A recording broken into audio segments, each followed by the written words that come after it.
So who are we? Let's talk designing library programs around manga. So I guess in traditional Japanese form, we'll go right to left.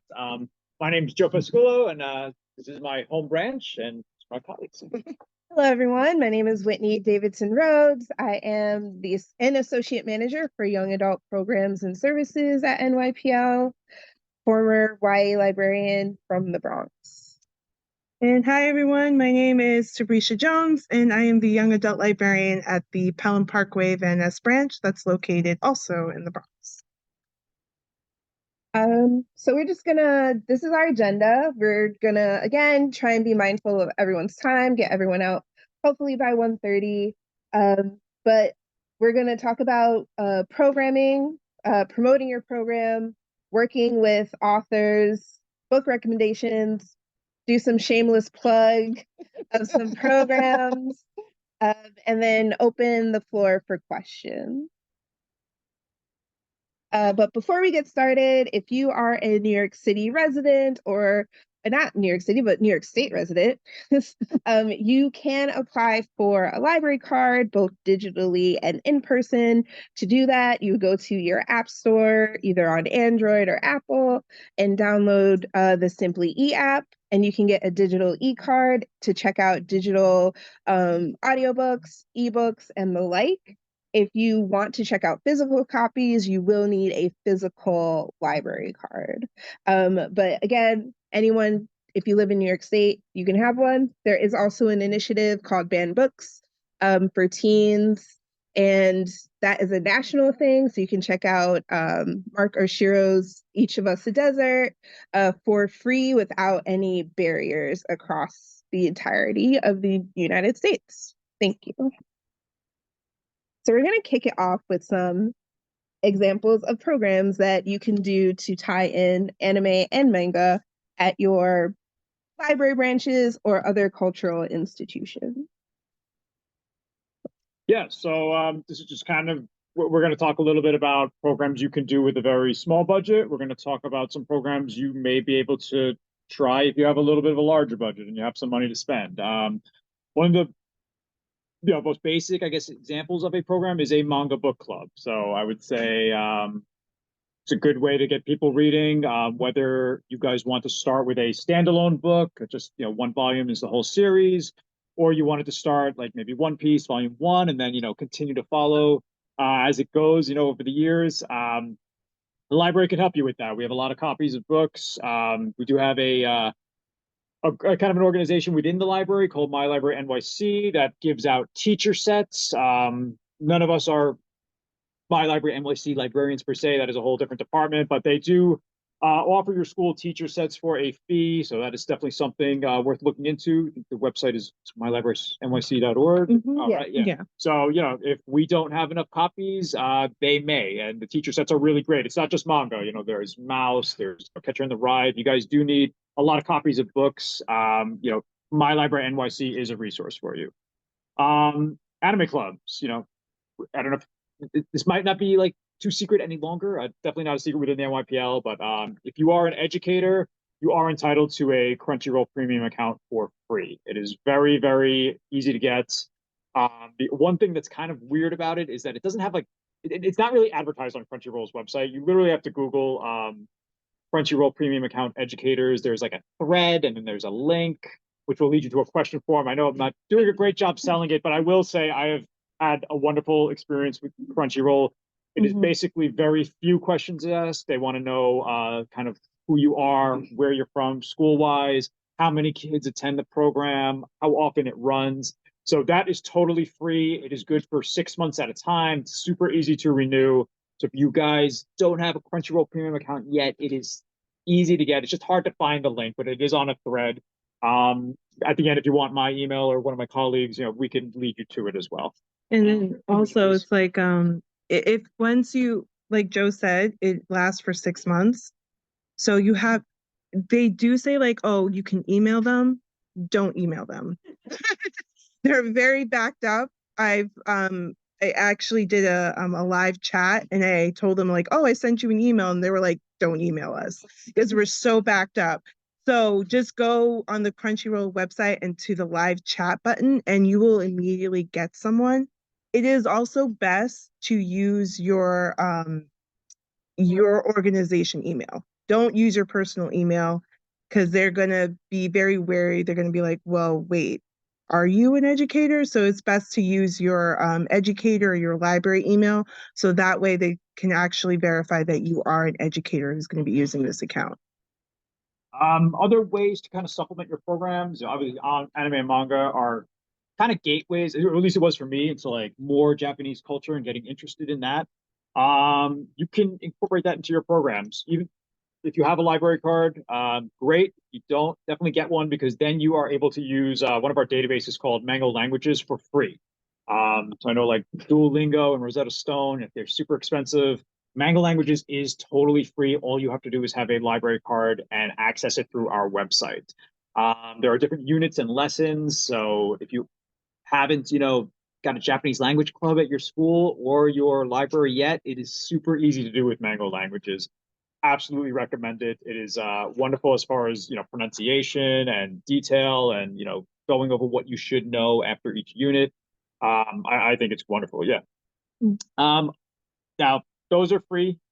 If you wanted to maybe spend a little bit of money in your budget, there are Japanese cultural centers all across the city. Riso Box does classes in bonsai, cutting trees, and like sushi making and ink painting. Obviously, that is not free. It would cost them to come to your school or library, but they are a resource that is here in the city. The Japan Society is not terribly far from here. It's kind of close to the UN. They have a lot of classes as well, as far as Japanese language and learning it. The Gohan Society, that is a society that deals specifically with food and Japanese food. So these are all options across the city if you did want to have them come to your branch. I know librarians who have had them come and they have said really good things. Definitely recommended them today. Giveaways, there is a Biz donation request form. It is out there online, and that's another thing we can give you after the program if so interested. They do not. It is not always 100% that they will give donations. Obviously, they're quite backed up, but it does exist online, and you miss what is it? You miss 100% of the shots you don't take, or something like that. But it's out there, and obviously that's a great way to get kids into the library. You give them arcs and giveaways. Kind of to give them the carrot, lead them to the water. But yeah, it's like. So we're gonna kind of get more into the nitty gritty.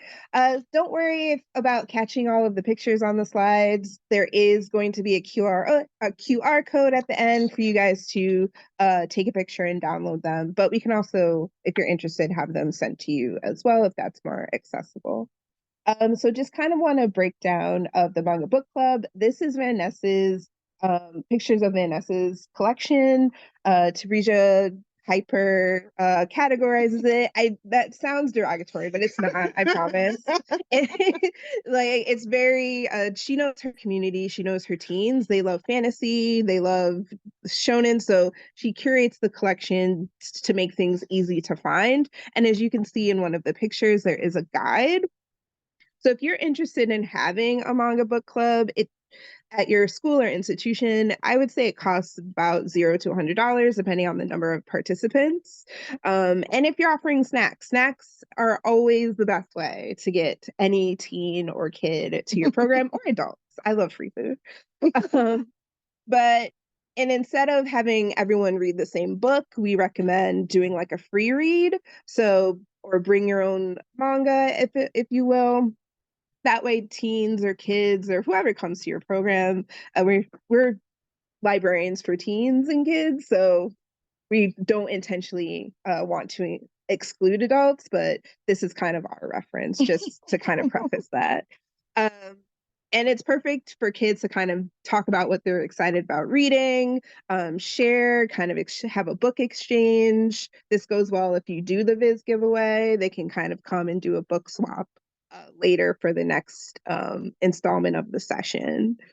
For space, anywhere, your libraries, classrooms, other third spaces, like if you're an adult and you want to do like the library bar down the way, you can. And no tech is needed if for whatever reason power goes out or whatever. And so then we have Anime Club. As we mentioned earlier, Crunchyroll does this subscription. Just be mindful of copyright and streaming guidelines. Like if you want to show something on Netflix, that I know that's kind of a bit of a no-no for them. NYPL uses Swank, which is a database that kind of lets you know what movies you're allowed to show without copyright issues at your branches or your institutions. None of the Netflix shows. None of them. But we will tell if you want to do a Netflix watch party. Just obviously be mindful of how you're advertising it and don't where. advertise it. Like don't. That's like a way like under the radar. Like if you are like saying, oh, we're gonna show an anime, don't specify which anime. Just how do you get around it? I know during the first season of when Bleach came back, what, a year ago, like, let's have a Bleach discussion. And if so happens the TV just happens to be on and said, don't tell anyone about it, but yes, discussion. And then oops, tripped on the remote and turned it. But yes, but just think about different ways. It's a way of accessibility for your teens, but always keep in mind your age. Don't show like Junji Ito to 5-year-olds if you even though I grew up on like all the scary things that I probably shouldn't have watched. You don't that we're not anyone's parents, so don't do that. You don't want a parent like, why did you let my child watch Monster? Why weren't you here? And I think it's a great way to also include an activity. For older kids, they love like origami. For younger kids, like coloring sheets of their favorite characters are always fun. Just a way to kind of keep them engaged. And if you have discarded manga, we all know as much as we love manga, it does get gross. So if you want to make a collage with like the discarded ones or the ones you want to throw away, that's also a great program. And then you can use those art projects to decorate your space with teen and kid work, which kind of will encourage them hopefully to come in more because it's a space that they help curate and design and make and beautify. I'll just throw it at the end. Going to AnimeNYC and Comic-Con and conventions like that, a lot of the publishers do offer, bookmarks and posters and postcards to give away and do collages. My teen zone is downstairs, and we have a big wall of all these posters and postcards and things I've collected over the years, and it is a big collage that decorates the space really nicely. So thank you to all the publishers out there. All right, yeah, Japanese language and culture. I think this is a really, like I said, like anime and manga is a great gateway to learning more about Japan as a whole. So I think having a Japanese language culture club is just a great thing to have at a library. With Manga languages, doesn't cost anything. You just have to have a library card, which is free because you guys are all New York residents. So you can have Manga languages for free, and then if you want to do it live with the kids, or if you want to do it in advance and then teach them what you know as far as writing the hiragana or the pronunciation, things like that. So that is a big boon to having a library card. And another boon to having a library card is that you are eligible for a culture pass. So if you guys are familiar with culture pass, you know about the museums that you can get into for free. If you guys are not familiar with culture pass, check out the website culturepass.nyc. Really, really easy to get vouchers for museums. Some of them do have a pay what you can policy, but they're, a lot of them are free with the, library card culture pass combination. And there's a lot of NYC based centers that have to do with Asia and Asian culture, including Japan Society, Asian Society, Museum of Chinese Americans, Society of Illustrators. That's really great for teens that love to draw. We're really close here to the High School of Art and Design. So that is we have tons of kids that are always using our art supplies. So that is definitely a museum that we like to promote. Field trips for youth and adults, always fun. Obviously, that might require a little bit more legwork as far as permission slips and waivers. But again, this is your culture pass. It's a way to supplement your programs that you're already doing.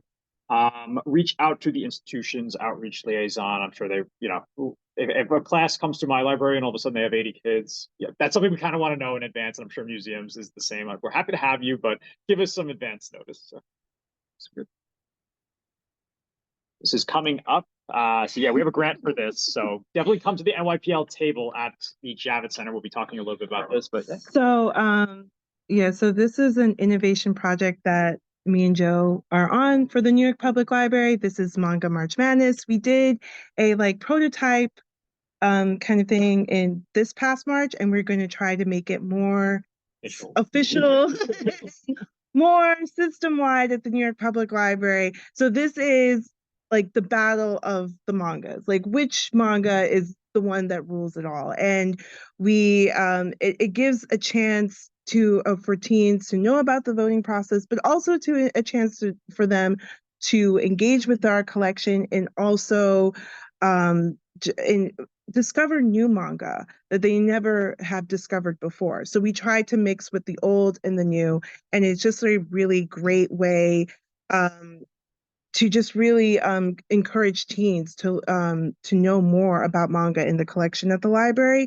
So we do a resemble of the what is that called? March Madness. March Madness. Thank you. Like, I don't follow basketball. I'm sorry. March Madness, the basketball tournament, and it gives them people a chance to vote for their favorite manga. So like for this past year's bracket, for the action adventure, we had Demon Slayer, My Hero Academia, The Promised Neverland, and Spy Family. And then for the Yuri bracket, we had Bloom Into You, If I Could Reach You, She Loves to Cook and She Loves to Eat, and Yuri Is My Job. So we all like had like a mixture of the classics and also new and upcoming titles. So it just gives the people a chance who are voting just to know that what is really out there and how and what great books that they can get at the library. So like Joe said, we're having like a kind of prototype kind of thing to encourage people to vote. So you can scan that QR code. The survey is up now. But if you are able to visit us at the Javits Center tomorrow, just visit the New York Public Library table, and we will also have this flyer up and you can scan it there as well. I just want to jump in just for a little bit of context that Innovation Project is an internal grant that NYPL provides its staff with great ideas in order to fund those. And the big push for this past year has been civic engagement across all age groups.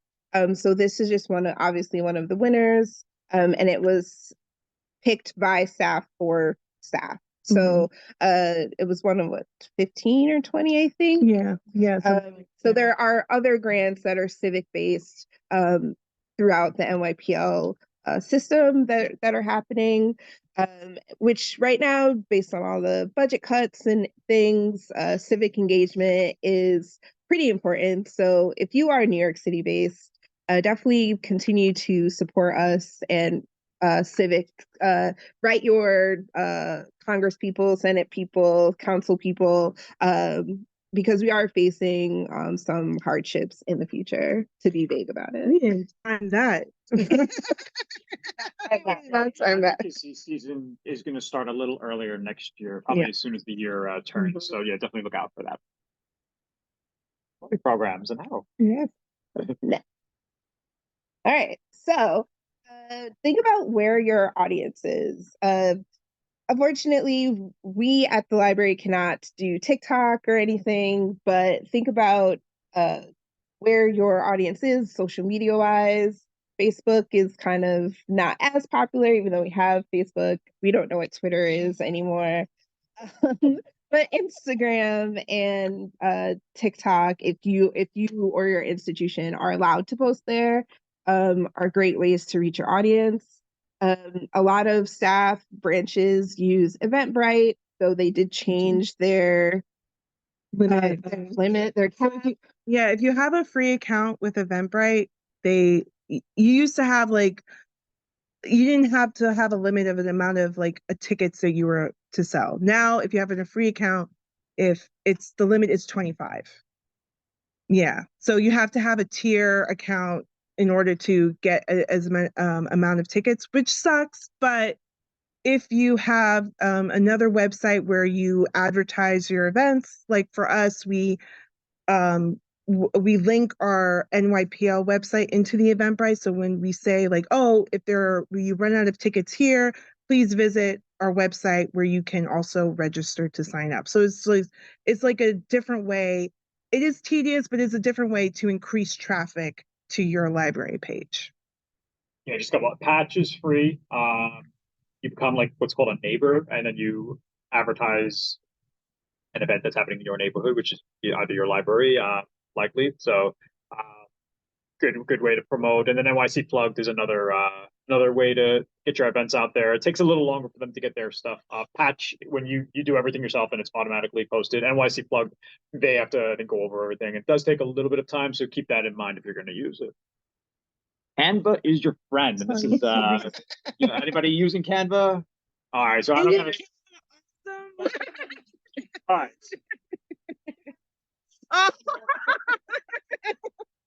It's a really great. It sounds like everybody's kind of using it already, so I don't have to talk too much about it. But it's a great way to make digital art to promote your programs. There's a couple of examples over there on the right. Canva free is what it is. Doesn't cost anything. You can do a lot with it, but there's more you can do if you just decide to spend. Canva Pro, you get more fonts. You get the ability to erase backgrounds. Obviously, it's $199 a year for one person. That is steep, but you can do a little bit more with it. Canva for Teams, that is $300 a year for the first 5 people. So that's a good way to kind of share it amongst other people in your department, but cut the cost down. There's also Canva for Education. So Canva for Education is a free product for schools and other educational institutions, kind of like libraries. It's intended to facilitate collaboration between students and teachers. So not only are you using it, but your students or your teens can as well. So it's kind of like a Blackboard, if you used Blackboard back in college. So Canva's got a lot of different plans and a lot of different price ranges. Canva Free is honestly great. I think we have Canva Pro because we are NYPL. But a few people have Canva Pro. Yeah, I might be one of them. Yeah, I'm one of them too. Canva Free, though, you can do a lot with it. Definitely recommend making an account through your Gmail. It's a great way to decorate these really flashy ways to promote your program. Going back one slide to Patch kind of asks for an image. So like you see the one dueling detective, that's a great home image to have on Patch because that is one of the first things that they see when they're there. So yeah, Canva is great. If you're not using Canva to promote your programs now, yeah, please. Oh, fantastic. Oh, is it up to 10? I thought it was 5. So yeah, it's like sorry, go ahead. They asked for like some documents. Yeah.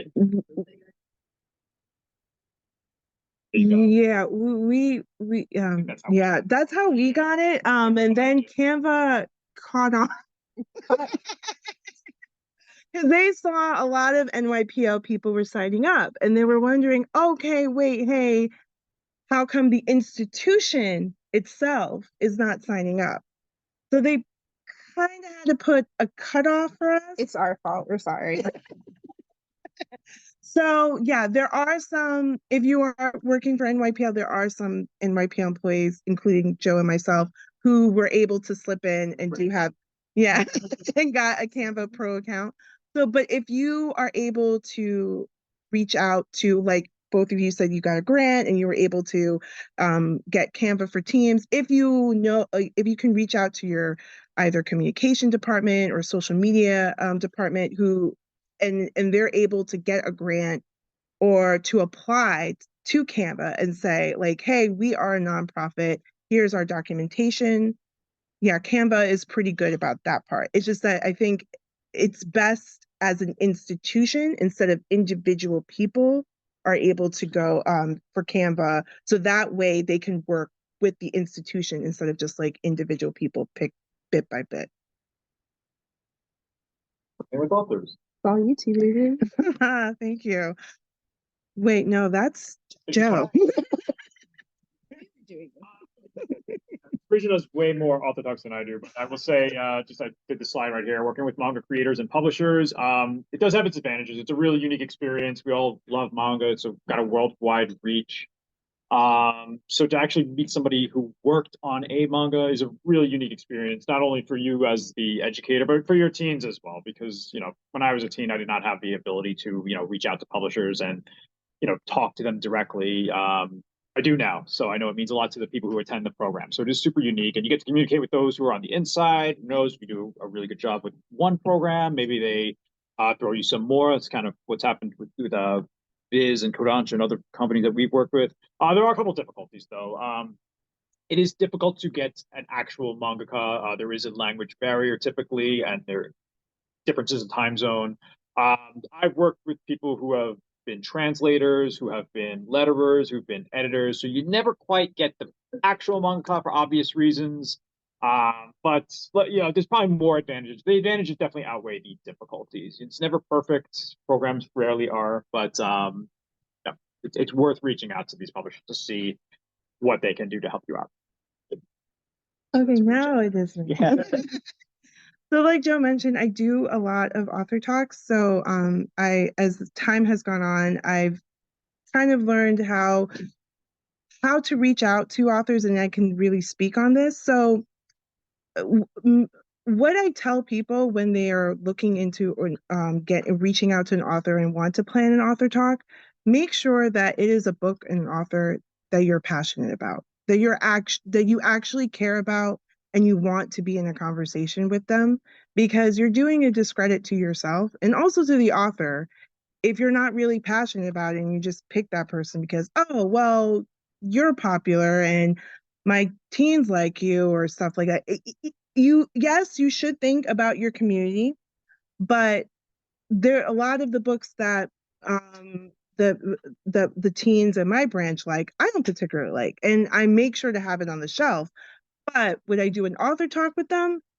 Most likely not, because I think it would be best for that author to talk to someone who actually likes, well, not, I shouldn't say that, who are passionate about their work. That's a better way of saying that. The next step is also reaching out to publishers. Publishers love working with libraries. They always find an opportunity to really get into libraries to handle kind of different events. I have a list of publishers who are always reaching out to me saying like, oh, we would love for you to do this event with this author and stuff like that. And they always love working with libraries. So if you go onto main publishers' websites, there's always a feature for libraries, and there's like a contact information. You send out an email, most likely someone will reach out to you, and it's always a very pleasurable and awesome experience. And also, if it doesn't work out working at reaching out to the publishers, you can also take a chance and reach out to the authors themselves. Like a lot of authors, they do answer DMs on Instagram and on sometimes on Twitter if it still exists. And so always take a chance to go on there, or even going on their main website and going into the contact page. I've done that a couple of times and it always worked out really well. So take a chance in doing that too. Take a look at your budget.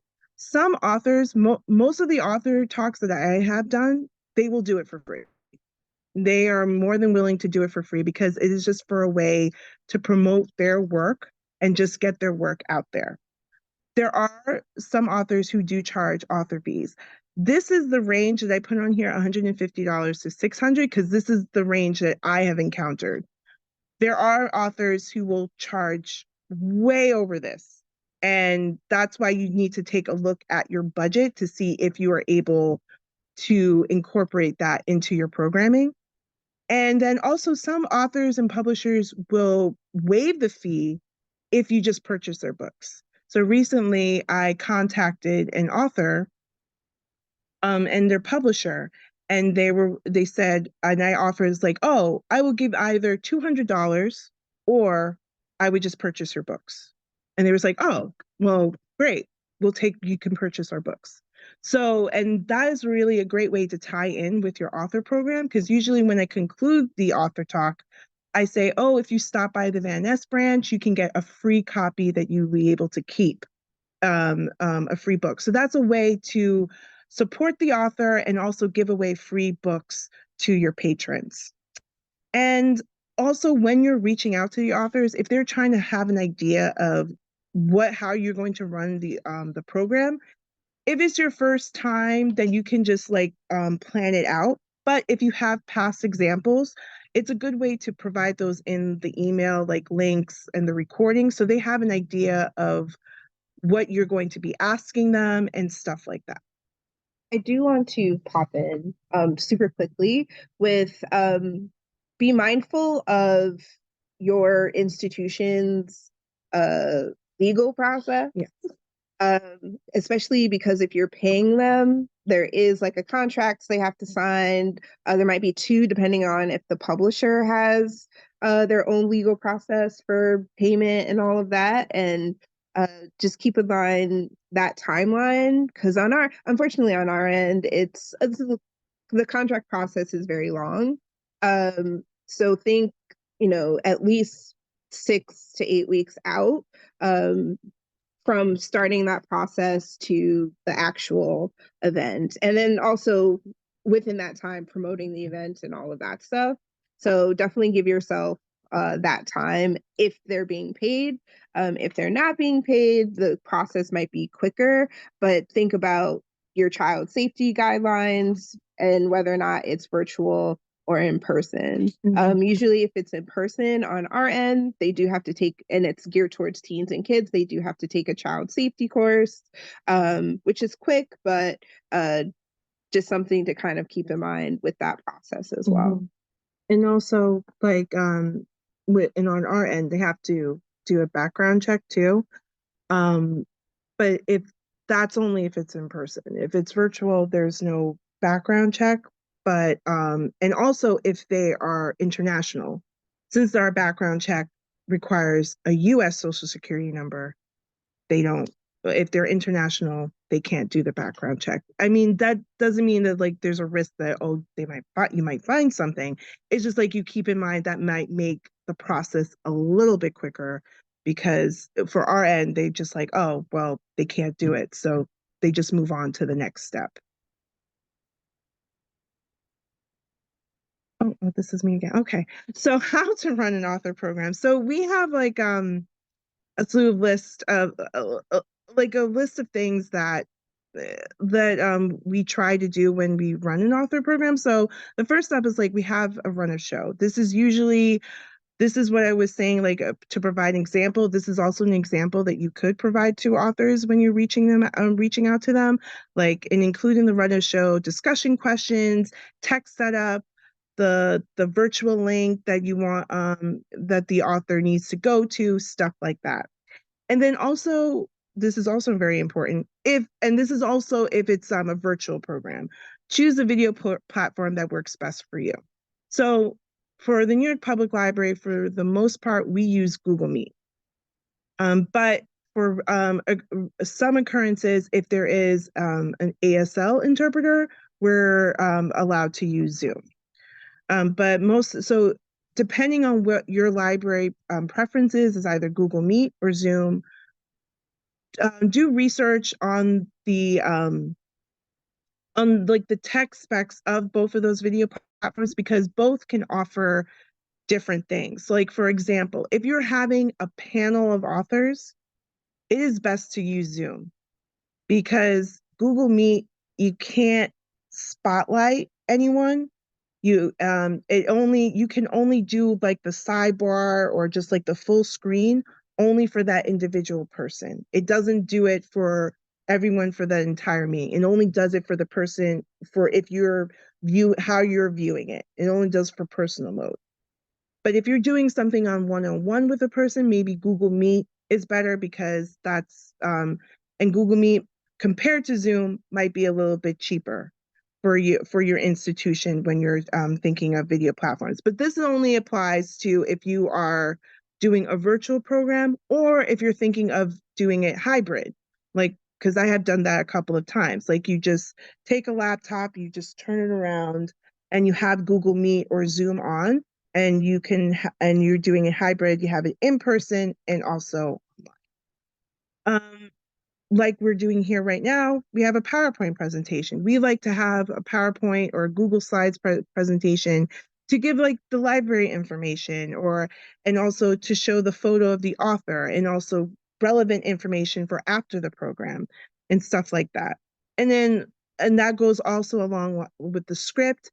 So if you have, if you're introducing the author and you want to also give library information and housekeeping rules, it's also good to have a script so you can read from it.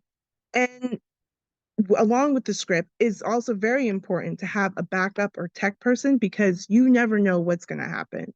We have had people like what is called Zoom bomb, or just automatically just turn on their microphone or share their screen with that when they were not supposed to. So it's really important to have a backup person who can, while you are talking to the author, they can stop anything in the tracks, so it doesn't ruin the flow of the conversation. Like we said, Canva is your best friend. That is a really great way to create your flyers, social media flyers, and you can also in Canva create the PowerPoint presentation on, and you can incorporate it into Google Slides or into PowerPoint.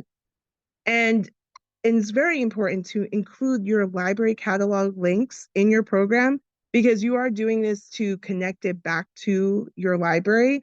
And it's very important to do that. And just a great way for the people who are viewing your program live or afterwards, there are ways of them to get the books and to visit your library as well. And most importantly, have fun, because if you were a librarian or a book lover like me, you're living out your dream. You're getting to talk to an author. Not a lot of people get to do that. So it's really a great, fun conversation to do. And it's also very important to have fun while doing it. This is just kind of some of the examples of flyers that we've made on Canva and some of the programs that we've had in the past.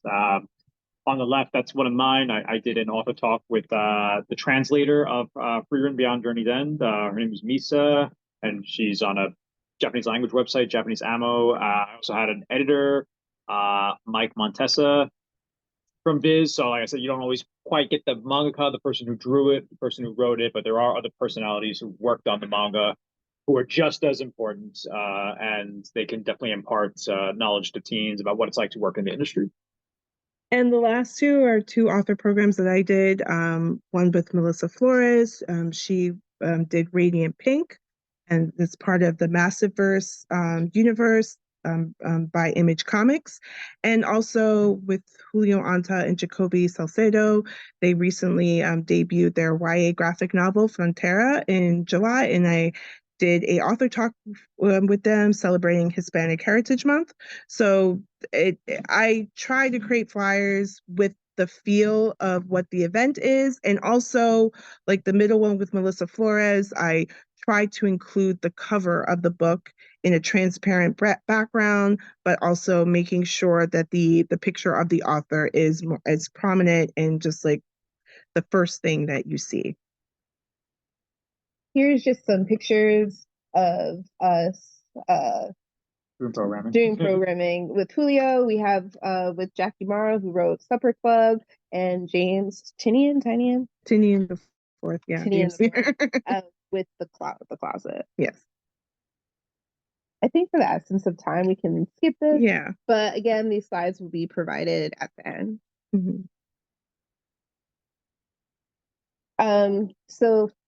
So for Comic-Con this year, we did a collaboration with Image, and we kind of did creative comic author talks. With the QR code, you can watch. The first one was True to Yourself, and there is some spicy language in there, so just keep from Steve Orlando. So just keep that in mind. And then we did one with the authors of 8 Billion Genies. And what was the other one? Superheroes. And that's with the Massiveverse. The creator of the Massiveverse, Kyle Higgins. Yeah. Yes. So these were just a few panels, and you're more than welcome to check them out at a later time. Mm-hmm. We're gonna go through these quick because we want y'all to get to the Javits in time. So some book recommendations from us here at the NYPL. Some manga for teens. We're getting a lot of recommendations today. There's some really good ones for YA. Run on Your New Legs, Wand Dance, and Mashle, Magic and Muscle. Sorry. Yes. That one. That is perfect for people, for if you also another one if you want to wean them off Harry Potter. All right. Yeah. Huge fan of Wonder Cat Q-Chan. It's in our children's department, but controversial opinion. I don't think it's for children, even though it does have a cute cat in it. And then we have Splatoon, which is super popular, and Azumanga Daioh, which is a classic. Yeah. And some adult manga right here. We have Island in a Puddle by Kei Sambe, which I absolutely love. I love Kei Sambe because for the kid I saw in my dreams, which ended, Joe, you didn't tell me. But if you are finished after reading For the Kid I Saw in My Dreams, start his next series. Island in the Puddle is just as good and just as mysterious. Anyone read Rooster Fighter? Okay. All right. Oh my goodness. So if you haven't read Rooster Fighter yet, it is most certainly an adult manga, I would say. But kids find the adult manga. It doesn't have an anime adaptation yet, but once it does, I can see the Viz Media booths with I have Rooster things to give out that you can wear on your head. I feel like I'm saying it for like a year or so now. It's gonna blow up. I'm really, really big on Rooster Fighter. And then Okinawa is a new book that just came out this year. It talks about the military presence in Okinawa and how it affected them not only then, but also affects them now. We're almost done here. We do have to clear the room at 1:30 because we do have a program, so let's just be mindful of time, everyone. Best comics list, we have one here at the NYPL. Adult committee right here, 550 titles, have been read amongst all the members. And the list is out there online. We'll make sure that you get the QR code at the end so you can check out what we put on it this year. Here are some of the manga that were on it. It's Good by Eri by Tatsuki Fujimoto. It's the person who did Chainsaw Man, Home Far Away, Jungle Juice. Jungle Juice? I've not It's more of a manhwa. Yeah, that's right. It is, yeah. A couple more. Yakuza's Bias. Yakuza's Bias is the best. If you are a K-pop fan, this is a book for you, I promise. Story of 7 Lives. If you guys like cats, you'll probably like it. It does have some sad stuff with cats, though, so just kind of a heads up. And if you were in the panel prior to this one, you know about why I adopted my husband. Some upcoming events that we just want to plug really fast before we say goodbye. We have a lot here. Yeah, so this is in celebration of the best comics list. NYPL is giving a series of author talks featuring the comic artists and illustrators. So when you get these slides, make sure to scan the QR code to register for any of these series of author talks that will be happening, I believe, in next month. Upcoming events of ours. So yeah, if you are familiar with the book that is trending on Book Talk, Win, Lose, Kill, Die, is the author Cynthia Murphy. She is making her U.S. debut. It comes out, I want to say, next in 2 weeks, actually. And I will be talking with her on November 28th in celebration of that book. So if you visit that tiny URL and scan that QR code, it happens at 3:30 if you would like to join. And really quick, December 2nd in this room, going to be an in-person author talk. Maho Hori Makene, she's written a short story collection called Innards. She's going to be in a conversation with Paul Harding, who wrote a Pulitzer Prize winning book called Tinkers. So not manga or anime related, but it will be happening. Q&A, I think we're right at the end here. So you know what? Q&A, we might have to just come up to us while we're breaking down the room. I'm going to break down the room. Whitney and Sabrina are going to be here for Q&A. Sorry to rush you guys out. We do have a program at 2 o'clock and we want to be mindful. Thank you so much for sticking around. Have fun.